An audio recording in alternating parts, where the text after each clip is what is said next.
Hi, welcome back with another video on mods and improvement on my mini lathe. What's new?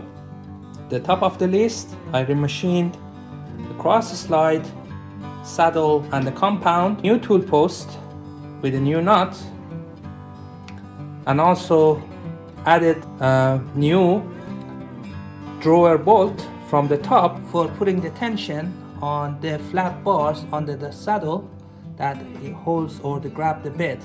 Also 3D printed a new angle indicator for the compound, which gives a better look to the machine, and I made another bracket or bearing holder for the compound. So to start with, one of the first issue that I had from day first with this lathe was there was too much gap between my saddle and the cross slide, and it was the same thing on the compound. And as you can see, this is a picture just to show you what it looks like in past. And the problem I had with it, as I used to get a slightly heavy cut with this tool, basically the back of the cross slide at this point used to lift up a little bit, and it made the tool post to shift or rock a little bit. So now I machined it to the point that you cannot even put a piece of paper in there for the compound, and for the cross slide it's a very tight fit. You can barely slide a piece of paper underneath. So by dropping the height, now it means the width of the dovetail is wider, so it means it can grab the more area, so it doesn't rock anymore as I'm taking the heavy cut, and it gives more rigidity to the slides. And in one of my attempts, I built a grinder. I leave a link at this corner, you can watch later, to machine the dovetail, to make basically the dovetails look parallel.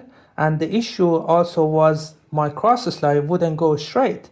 It was a little bit travels at the angle toward the back or the tail stock. If you're looking for a precision work, all the components really need to be opened up and they need to remachined again, because when you're buying a cheap machine, you're buying just some cast iron. I paid a good money for this lathe, and this is a Warco brand.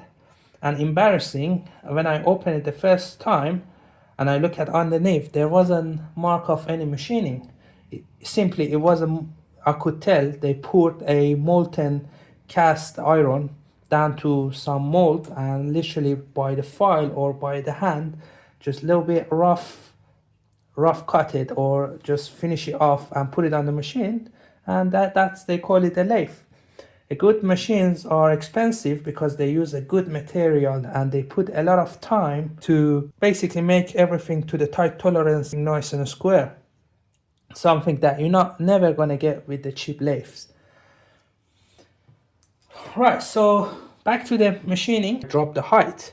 First thing is that you want to make sure you have a right reference when you set it up on the milling machine. So I wasn't sure the saddle had the right angles at the sides.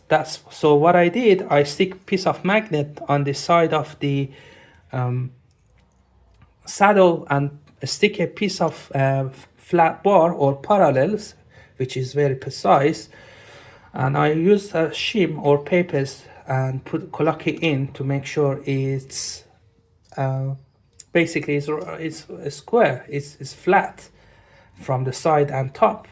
So when I place the part on the milling machine, I know where to collect in. And after a few measurements, so I simply use a super glue to hold the flat bar in place and checked it.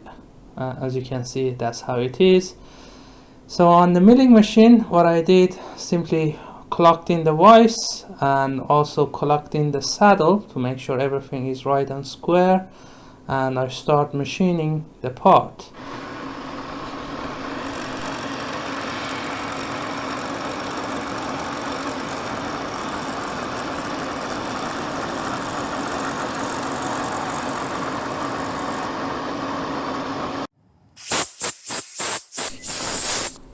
So after skimming the surface, now I'm doing the dovetail, as you can see, and the depth of the cut is very tiny. I'm not removing much. I only have one tool, so I'm trying to be saving the tools basically for rest of the work.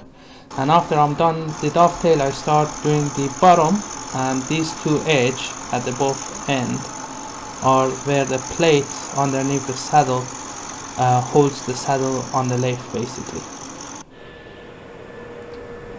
So after finishing the saddle, I start to do the compound, and as you can see, I lay down the part on the dovetail because I feel like that's the best surface I can lay it on top to make sure I'm parallel to the sides. And I start machining the one side at a time, and after doing the compound top part, I start doing the base. And here you can see again, I drop the height slightly and just machining the compound base.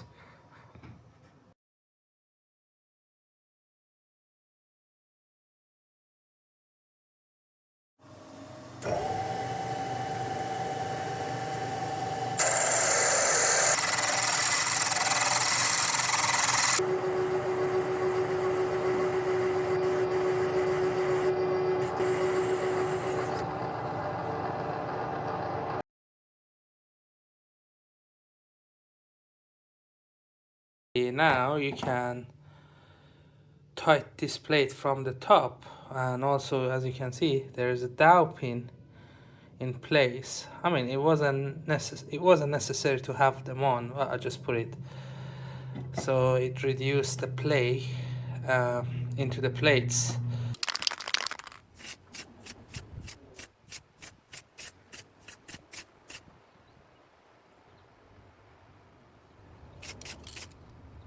I'll put the truss bearing on the shaft or the lead screw.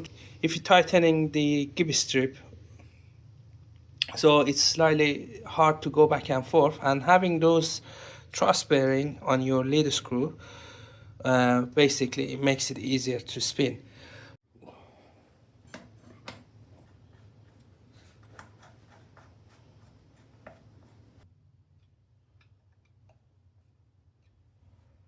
The bracket that holds the feed screw, I didn't have at the time milling machine in hand, so I just turned this piece and just put the ball bearing, small ball bearing in there with the stainless washer. It works, but it's not ideal. I made this piece, simply it fits in there. I mean, you can see how this is an aluminum piece, and I can place the bearings in there like so, and put it in there like this, and I can simply tie them up.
Drop the 4 bolts at four corner of my saddle, and now it allows me, I call it drawer bolt because it can easily, I can tighten the plate underneath from the top which makes it much easier to adjust it.